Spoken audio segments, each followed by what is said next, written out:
Okay, welcome to another All Things Tennis video. Today, we've got our hands on the new Solinco bats for 2026. So we are going to be looking at the Blackout V2 in the camo edition and the Whiteout V2, but this is the newly released 1820, okay? So you've got the Whiteout 1820 and the Blackout 300. We're going to put them through their paces. We've also got a brand new string for you today, which is Confidential Soft in this striking pink. We're going to try that one out and see what we think. I love Confidential. For me, if I was going out to battle, I'd pick Confidential 120 full bed. That's a dream. We're going to see what this Confidential Soft is about. Does it hold tension as well as Confidential? And what do these play testers think of it? We're going to do a quick spec check for you in these two beauties. So the Whiteout is 305 grams. It is an 1820, so going to be a little bit heavier in terms of the string adding weight. And then you've got the Blackout 300. These are great as well because the butt caps on the frame can come out and you can add 5 or 10 grams to the butt cap if you're looking at tinkering around with a bit of lead tape or just trying to make them more headlight. So we'll do the Whiteout V2 first. So this is the service, guys. You can come down to our shops in Westway or a new one in Wimbledon, get your rackets on the machines, try them out. We've got a new Bardo Tune Pro coming into the Southfields shop as well. Okay, so that's pretty much bang on spec for me.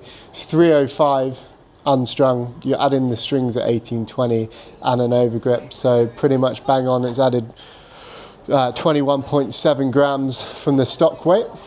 Let's do the swing weight now of the Whiteout V2.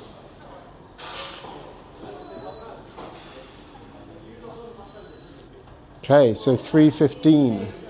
Fairly low on the swing weight. You can whip this thing around, or we can use it as a bit of a platform racket to tinker with the added weights that Solinco do so well. Okay, the Blackout V2 now going on the frame. Obviously the big thing for this new update was the foam tech core in the frame, keeping it super comfortable while still being a crisp feeling power frame. I like the way here they show where you can add lead, etc. on the frame. And obviously they come with interchangeable butt caps as an addition to the frame, so you can add the 5, 10 or 15 gram weight modules in the frame here. So 300 is the unstrung spec, so I expect it to be low 320s.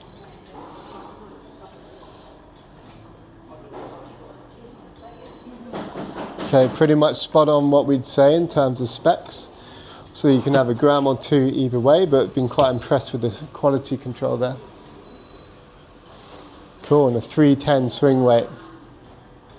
Again, one you can whip around nice and easy, but you can use it as a platform racket as well if you'd like to.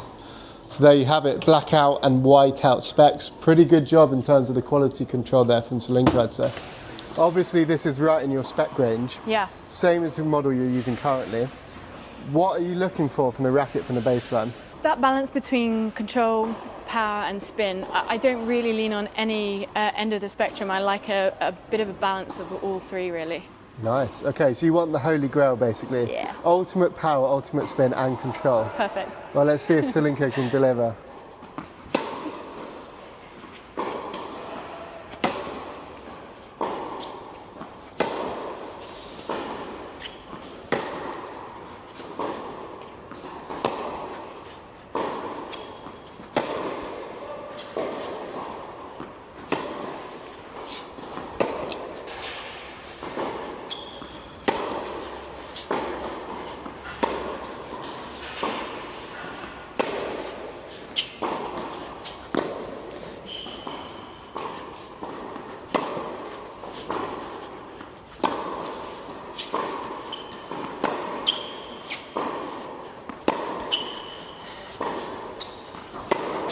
So you picked up this racket and described it as fun.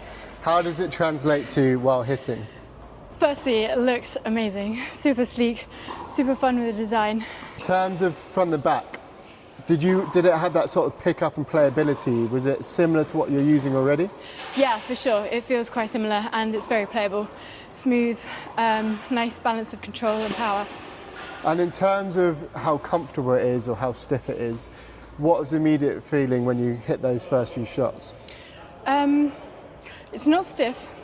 It's not super soft, but it's softer. Yeah. Yeah.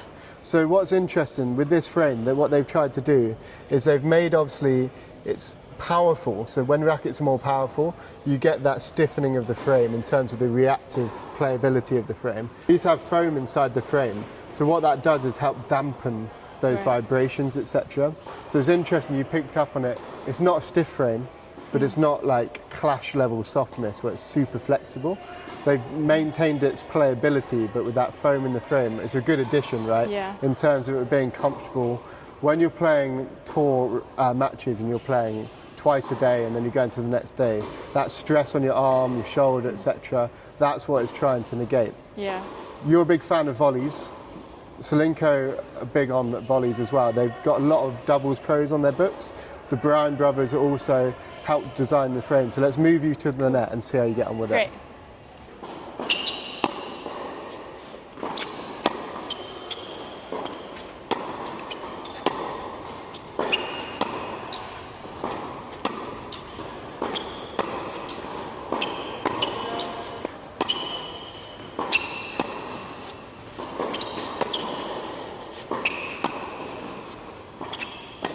Oh yeah. Yeah. So I've been really interested to get the white out in your hands. I picked the 1820 for Sean to have a go with because the 1619 is on the more powerful side of 98s, I find. It's got a really nice comfortable feel, but I think he's going to really gel with the 1820 because it's just going to bring that control he loves in his more traditional 97 frames. Be interesting to see that kind of, is he able to gel with the frame? Does he feel like it's a natural frame for him? Yeah, I think what I love about these kind of more control orientated frames is, like, you know, when you talk about like the balance between control and power, it's like what the control gives me is just the ability to kind of just let the ball go each time, because I just know that it's not going to go out. This is definitely in a control orientated, with it being an 1820 as well. Yeah. Bringing that power level down, that net clearance a little bit lower, so the trajectory is low off the strings. You're a player that can generate all of their own pace, right? You could play with a plank of wood and still bash it around the court. So where does that trust come in? Because you've got that power on tap. When you're going out to really compete with a racket, you want one you can just swing for and trust right under those pressure moments. Yeah, I feel like with the balance of control and power, it often, like anything, depends on the player and often how you view the racket. And for me, you know, obviously I get so much control out of this frame that I can just let the ball go. So I'm almost getting like power through just trusting the racket. And I always like kind of playing with these more control orientated frames, because it just means that I can flatten the ball out without having to worry. I can just achieve a more direct trajectory with the ball. And I can often play at a higher tempo with more control. So anything around the baseline where I'm kind of moving in and taking the ball on the half volley, I've just got a lot of kind of control behind the ball. Like I say, I can probably play a little bit more aggressive, even though there's less power on the racket. It looks natural for you, that straight away.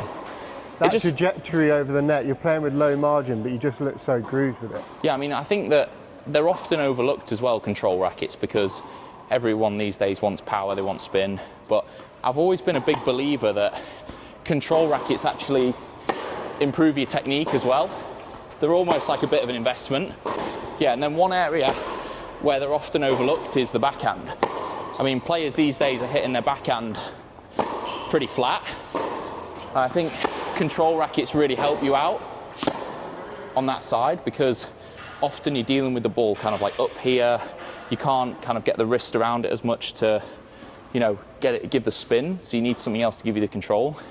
And I feel like that tighter string bed really helps you to do that. And talk us quickly about feel. So for me, the Whiteout does a really good job of feel. The V1 kind of was the first one they brought out and did a really nice job of being that player's frame, but being comfortable, because you know players' frames can be hard work. Yeah. They achieved that by having them foam within the frame, so you get that sort of muted, dampened feel. Do you feel like that adds more comfortable sensations when hitting? Do you feel like you're losing any sort of connectivity with the frame with that foam? No, I definitely feel like it adds to comfort. I mean, the way that I describe this is probably, like in a nutshell, probably a more comfortable blade. Probably like a easier to use blade in a way. That's what it kind of feels like. I don't know if that's what it's kind of supposed to be, but it feels quite similar. But yeah, like you said about the whatever technology they've put in the racket, feels pretty similar to like your TF40s as well from Technifiber, like the foam filled, muted. They're just great because you can go out, swing from the hip with them because you've got that control. Yeah. But you're never getting that harshness. I think if you're a player that wants control and really is, you know, thinking about their body in terms of being more comfortable, maybe they're a bit more sensitive to stiffer frames with poly, etc. Like, you could string this with full poly and it's a comfortable frame. Definitely. Yeah, I definitely get that vibe. Even though this is quite a soft string, this feels pretty soft. This is the new Confidential soft. Confidential, yeah.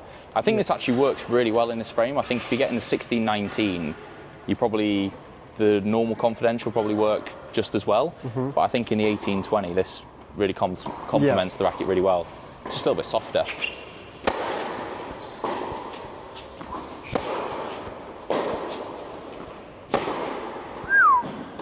People always ask me this about the Pro Staff. You know, that everyone's always saying like, you need more power or you need more spin, and it's like, people forget there's somebody behind the racket. Do you know what I mean? It's like the racket won't give you everything. And I feel like if you're a player who, you know, generates their own power well, you know, full use of the body, big swings, like, you're not going to need an absolute boomstick, you know? Maybe if you're playing with, you know, smaller, more compact swings, you want something to help you out, or, you know, you don't feel as comfortable generating your own power. You can generate all your own power. You've got good control. You're probably more of an advanced player. Something like this is absolutely perfect. Let's get you with the Blackout then. Yeah, the real boomstick. The boomstick. Right, let's have a go. Sorry, thank you. So this is at 300 grams. Yep. 1619. Still with the foam in the frame, so you still get that comfortable sensation when hitting. But you're going to get that power on Getting top as well. boomstick vibes already. Yeah, we'll see if you can harness its power. The pink's very on brand as well. Here we go. Yeah, I mean, straight away the launch angle's just ridiculous. It's just going like, I'm hitting the ball exactly the same, and the ball is just going up. It's so easy to just generate the power and spin. I mean, it's actually crazy. The contrast between the two, I know, like looking at them, you'd be able to tell that straight away, but just the contrast between the two, you can see straight away I'm just like launching the ball with no effort. The other one, obviously, I'm putting more effort in to get more out of it, but this is just like, yeah, literally just touching the ball and it's going boom. When you talk about that boomstick power racket, you normally think it's a bit stiffer. So, you know, Aeros, FX 500s, etc. They make them powerful by making them stiffer. Now this for me is one of the more comfortable 100s without getting that sort of clash noodle effect. You said this before we went on court and we started hitting with it, and I was expecting it to be like, you know, a softer, you know, you said it was a bit softer, but it doesn't move. No. It's not stiff, but it doesn't move. It's almost like, how does a racket achieve comfort? Now, the problem when doing that with RA or stiffness is that as soon as the racket's bending as much as, say, a Clash, when you're trying to get that ultimate control, you're losing that depth perception. Whereas this is still a crisp racket, but they've done it by the foam, which is more muted in terms of feel, without losing that sort of like stability of the frame and the reliability.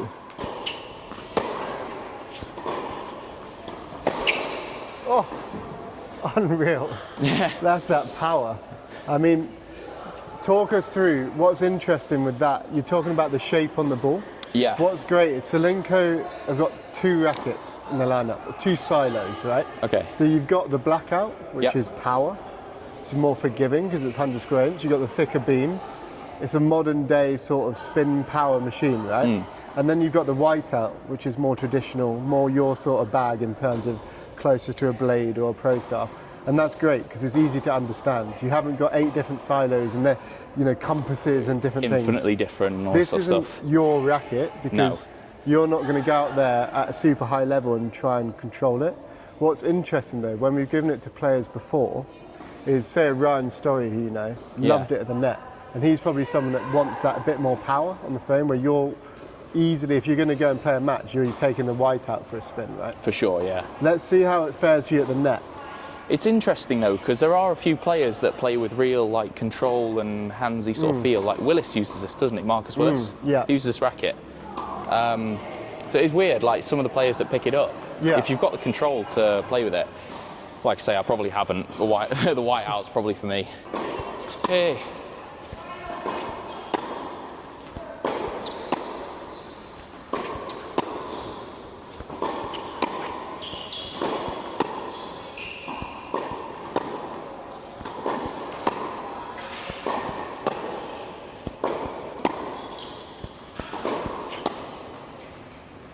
Oh. There we go.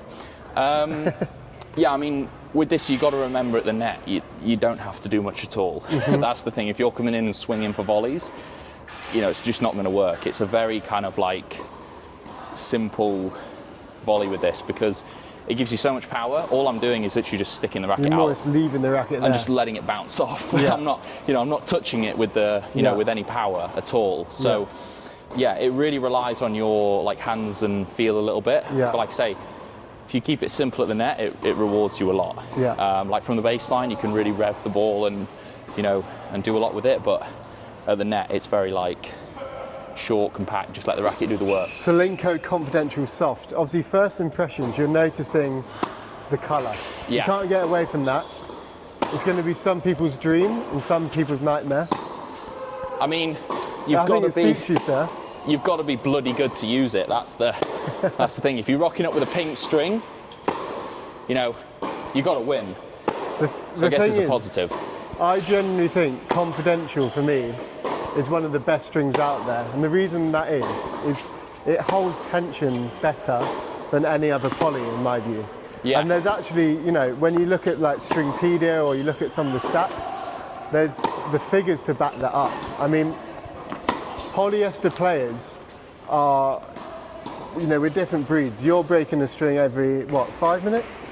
4 or 5 hours. And then you get some players that are, they're in their bag 20 hours, which isn't really what poly's designed for at its core. No. But Confidential does a great job of maintaining playability. Yeah. Even with the 120 gauge. That's probably my favourite string at the moment, the 120 gauge Confidential, because it's the extra flexibility, softness of the thinner gauge, but the tension maintenance there. Confidential Soft. Now, obviously it's still a shape string, you're still getting shape on the ball. Is it that they've made it softer, they're losing what it's core at in terms of that reliability, or what's your kind of first impressions on a purely playability level? I mean, we've been hitting with this for probably about an hour now, maybe 45 minutes. I don't really feel like it's lost any tension. No, not massively anyway, not like a noticeable difference. Yeah. Maybe a little bit, but as you play, obviously rackets lose tension anyway. And then in terms of playability then, you're someone that likes a firmer string. So Confidential you got on really well with. Is a string you thought about swapping to? Used it for about 2 or 3 months, I think. Yeah. So straight away, Confidential Soft. How much softer is it than Confidential? What's the difference in playability? I'd say it's like noticeably softer on your arm. Like it's definitely not as stiff. But in terms of like the playability, like the ability to get the ball up and down, like bite into the ball, it's not like massively different in a way. Like it obviously does what it says on the tin. It's just a softer version. Yeah. But I didn't feel like I expected it to be a round. Looking at it, I thought it was going to be like just a round poly, like your generic soft. But that's actually not what it is at all, really. It is, yeah, like it says, a softer Confidential. My biggest thing would be the tension on it. Yeah. I'd have to obviously play with it for a little bit longer and just see if it holds up with it being a softer string. The original Confidential was a joke for tension. I could use that for like 5 or 6 hours and it'd still be absolutely fine. probably better than my Lynx Tour Yeah. for tension. And moving holding. forward, because it's softer, does that open up more possibilities in terms of touch at the net, etc.? Yeah, for sure. It's a better. You know, you feel the ball with it more. I mean, I was feeling that on the baseline when the ball was coming in. Like it's a little bit softer. It's a little bit more forgiving. I can kind of control the ball, feel it a little bit more. You know, at times the Solinco was the confidential was a little bit harsher. But yeah, like definitely at the net as well. It's very kind of, you know, suits the handsy, touchy-feely player for sure.